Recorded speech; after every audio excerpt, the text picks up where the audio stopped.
That song is Year of the Rat by this week's in-studio guest, UK-based singer-songwriter Damon Gough, better known to music fans as Badly Drawn Boy. It's from his latest album, 2004's 1 + 1 is 1. It's his fourth album in as many years, which makes Badly Drawn Boy one of the most prolific artists of the new century. He's also one of the most gifted. Beginning with his debut, The Hour of Bewildebeest, praise for Badly Drawn Boy was unanimous. Before the album was released in the United States, it had already won UK's coveted Mercury Prize for Best Album of the Year. Among the many who were won over by Badly Drawn Boy was fellow Brit Nick Hornby, author of High Fidelity.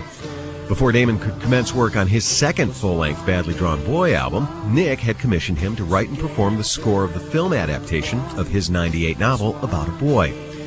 Released in 2002, it was a pop masterpiece that went on to become one of the year's best. Before the year's end, however, Badly Drawn Boy's second full-length album, Have You Fed the Fish, was released, also receiving high marks from critics as well as fans of smart pop music the world over. Taking a breather in 2003, Damon came back last year with his third full-length album, 1 + 1 is 1. Damon will tell us all about it, but first, here's Damon, along with Roger Wickham playing flute, and Adem Ilhan on percussion with Year of the Rat, recorded live here at Acoustic Café.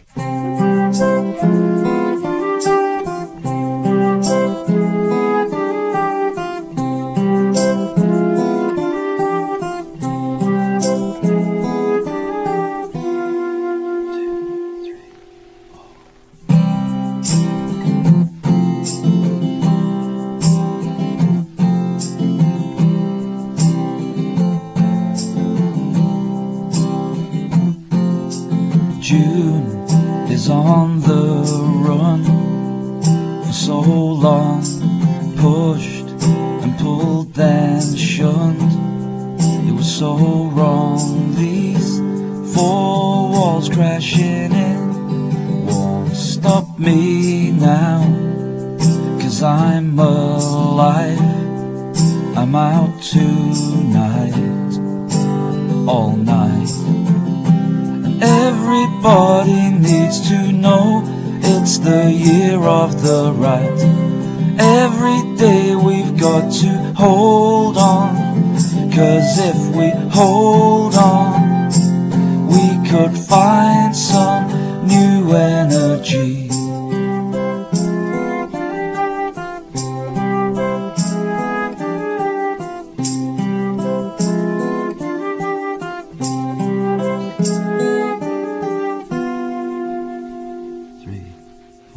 Streets with flags unfurled like treasure, thank me for my words, it's a pleasure, just don't ask me to stay, 'cause I'll be gone, but it's alright, I'm okay, always. Everybody needs to know it's the year of the rat. Every day we've got to hold on, 'cause if we hold on, we could find some new energy.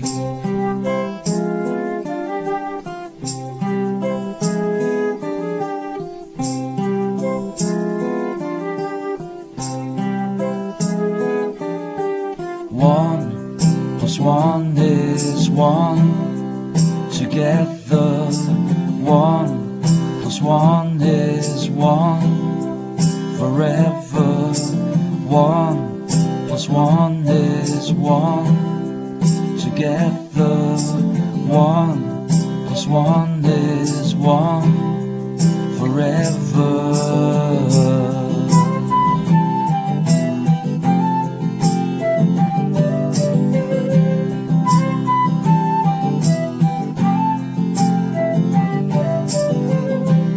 Everybody needs to know it's the year of the rat. Everybody needs to know it's the year of the rat. Everybody needs to know it's the year of the rat.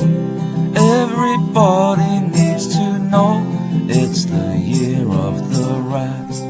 Every day we've got to 'cause if we hold on, we could find some new energy.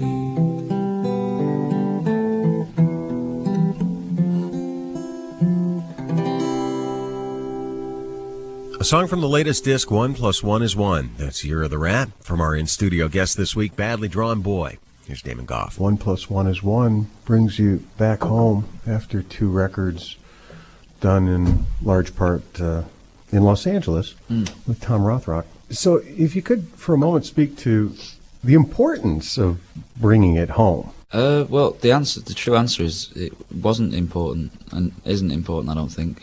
It was just I had no reason to record elsewhere because it was quite a going to LA to do About a Boy was the first time I worked with Tom Rothrock.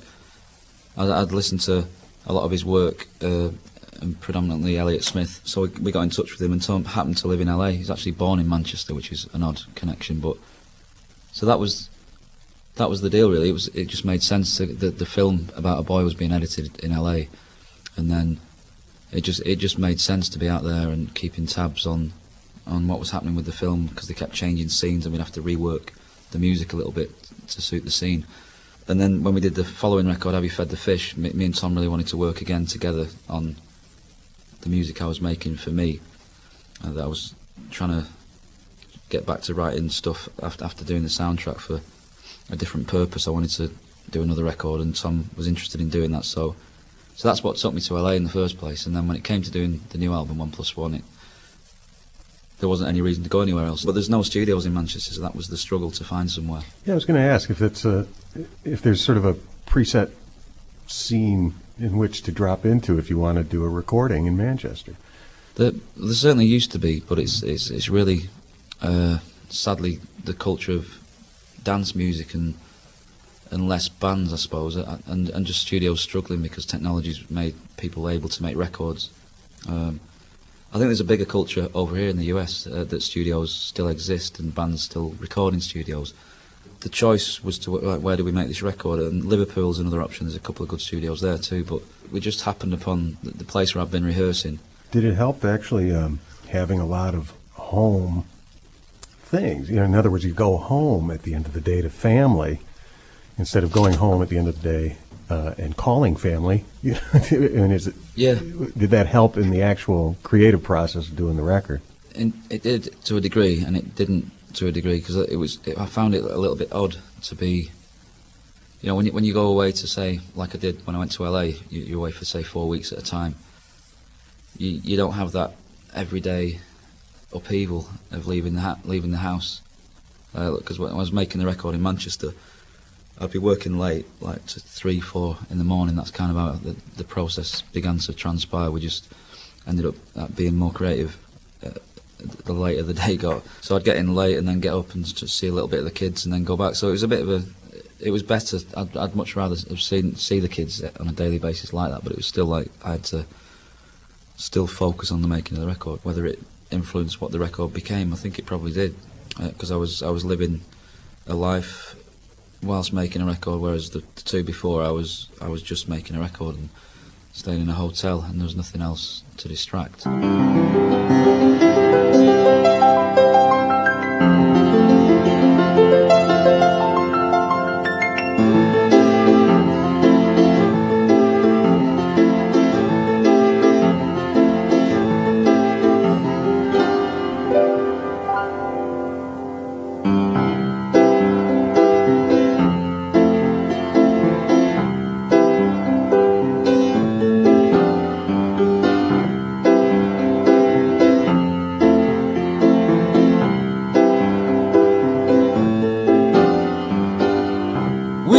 So much, then we cried all night, and you left your shoes in the tree with me.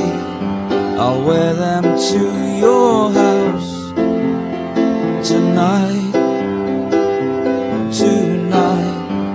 magic in the air tonight.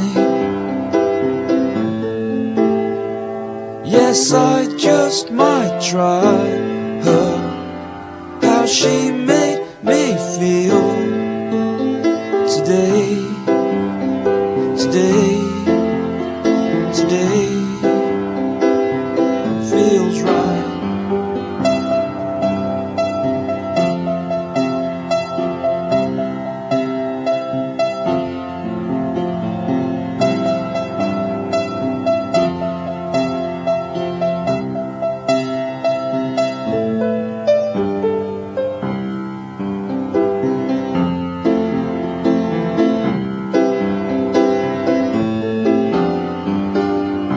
Slept on leaves on my drive all night, and you gave me no resting.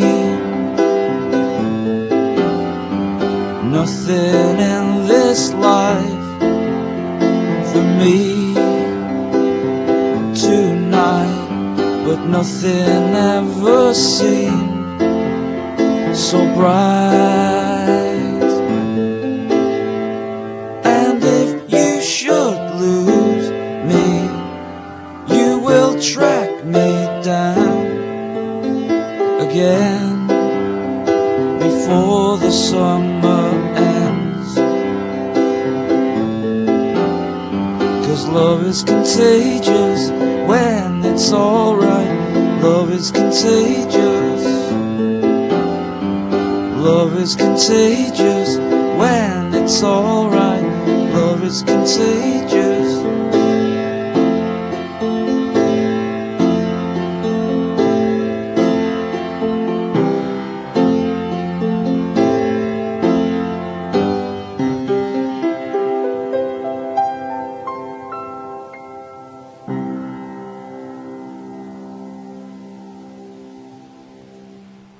That one from the debut Hour of Bewilderbeast. It is Magic in the Air. From our in-studio guest this week, Badly Drawn Boys, Damon Gough. I make this observation carefully because Bewilderbeast became,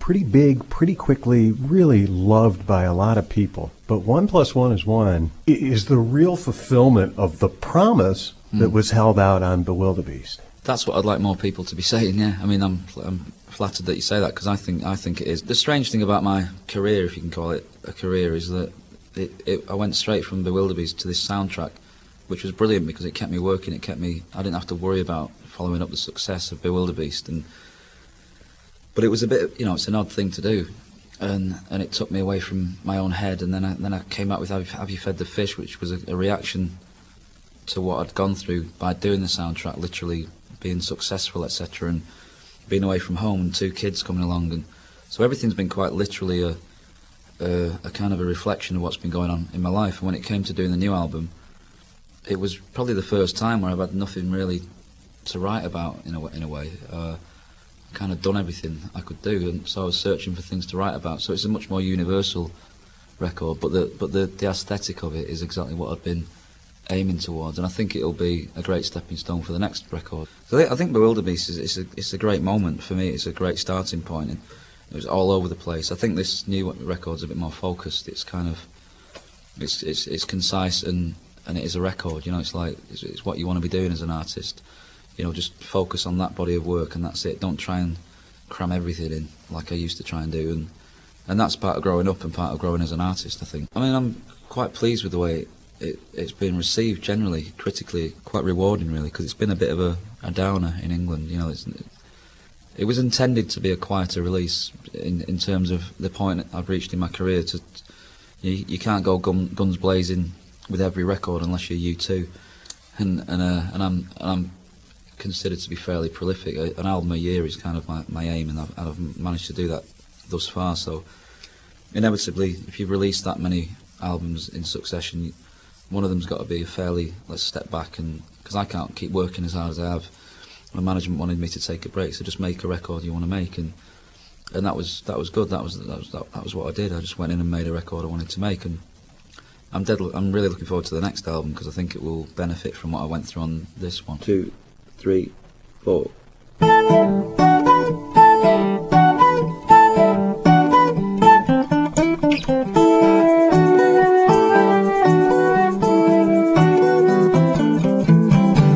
wanna give, don't wanna steal, don't wanna be anything I'm not.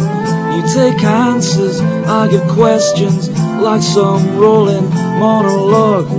Wanna be the one to say that today could be the day, a day to believe in. What you know is what you know. I will take you as you are. Please accept me as I am. Find your lonely life bizarre. No, it's above you, no, it's below me. All this and more. Don't wanna live life in your shoes. I don't feel I know the way. Feeling you giving me directions I don't need. Up and up and round we go. First it's fast and then we're slow. Could you connect with my intellect? I won't take you as you are. Please don't take me as I am. Find your lonely life bizarre. You'll see this in love, you'll see this in life.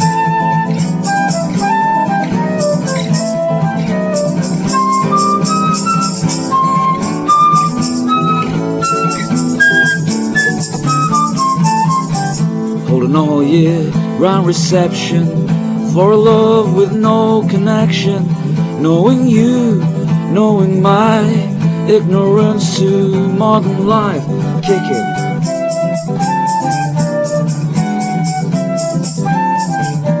No, it's above you, no, it's below me.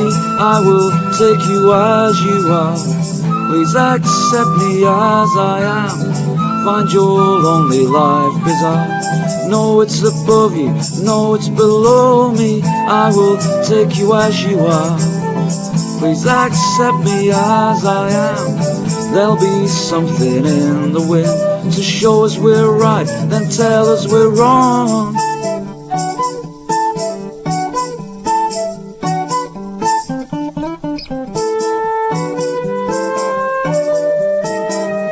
I want to know more. That song originally appeared on the 2002 soundtrack to the movie About a Boy. It's Above You, Below Me, from our in-studio guest this week, Badly Drawn Boy. I think what I tend to do with songs, I don't really finish writing them. Like with 1 + 1 is 1, I didn't have anything more than the first few lines. And Give Me Some Peace, that was all I had, and the chord progression. So 10 years later, I wasn't tainted by a lyric that was bad or something. I could put new words into this structure, and that's what happened with it. So and it's part laziness as well, because I can't be bothered to write a whole song. I just never do. I'd rather write 10 half ideas than one song a day. I'd feel that's more productive. But it is part laziness too, because I'm not disciplined enough to sit and finish. I just have snapshots of songs ready to be released when I get round to going in the studio. So, but having said that, on the next album, I really want to rehearse the songs for the first time, and perhaps even demo them for the first time, which I've never done before, just to get an idea of where things are going, and use this band that I've been working with on the road, and hopefully make a different kind of record for me, like a predominantly live in the studio album, like bands used to have to do through necessity, which is what I want to try.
forgot you've got oxygen running through your veins.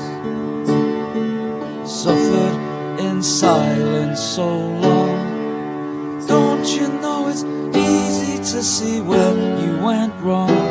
You forgot you've got oxygen running through your veins.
Another one you'll find in its original form on the latest album, 1 + 1 is 1.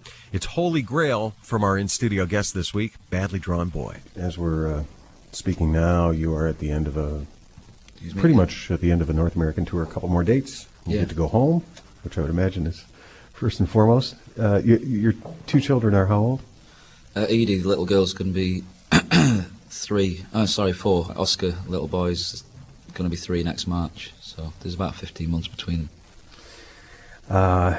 This is the hardest part of the job then, I would imagine, is being away. At this age, these kids are changing so quickly. If you're away for 3 weeks, there really is a big difference. Are you rubbing it in now? No. Actually, you know, what I was going to ask is how you cope with it. Yeah. Everybody seems to have their own coping strategy for it. It's weird with me because I think a lot of the people that come and see me, they do know a lot about my personal thing, my personal life, really, because I don't hide it. It's part and parcel of the work I do, I think.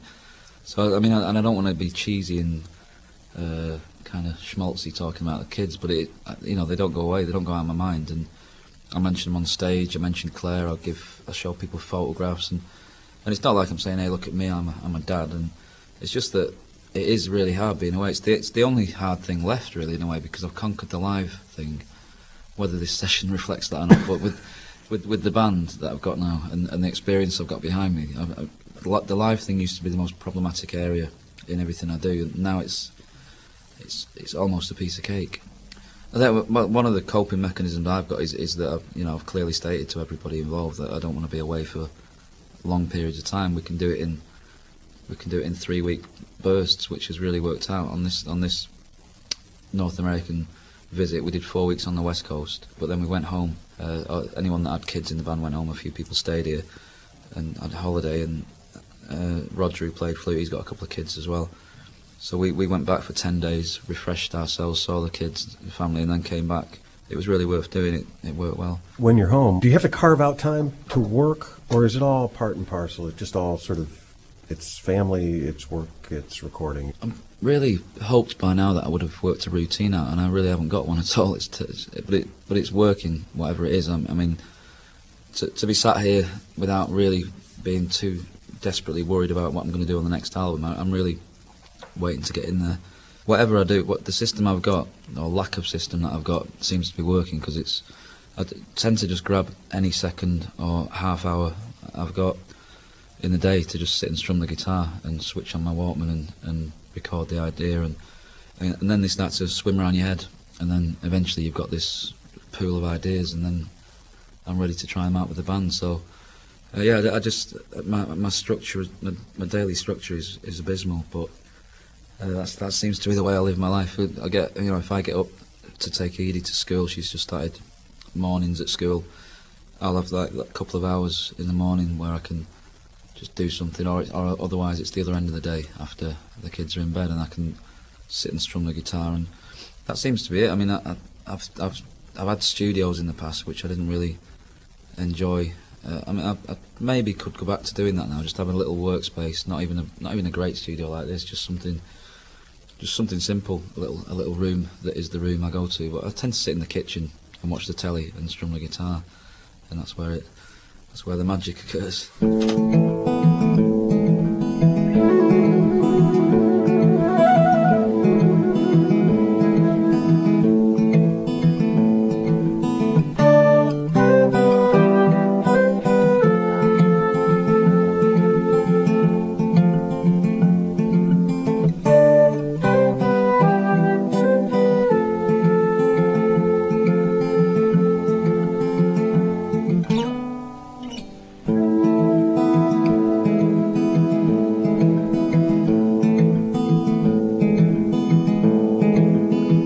Never had an easy love,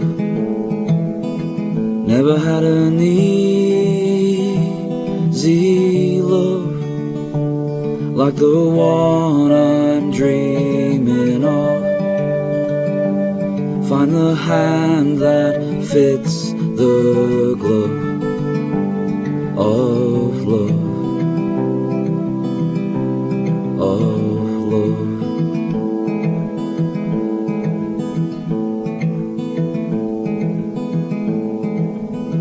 Talking to a friend yesterday, was good to hear him say that although 2 years had passed, still felt like she could ask of my time,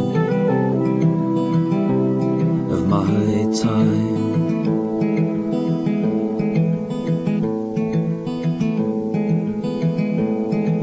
Seems I did something right, something right.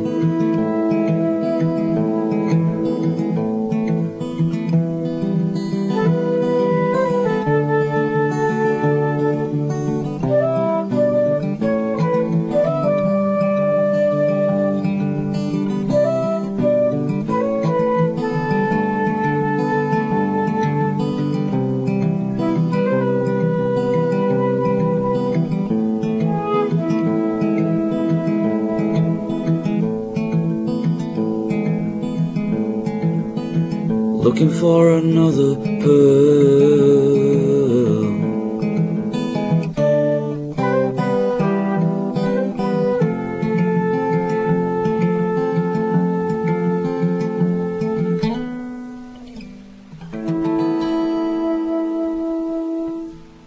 That is Easy Love from our in-studio guest this week, Damon Gough, joined in the appearance by Roger Wickham playing flute and Adem Ilhan adding some percussion. And the three collectively were part of the band touring North America last year as Badly Drawn Boy. The latest album from Badly Drawn Boy is called 1+1 is 1. You'll find that on the Astroworks record label.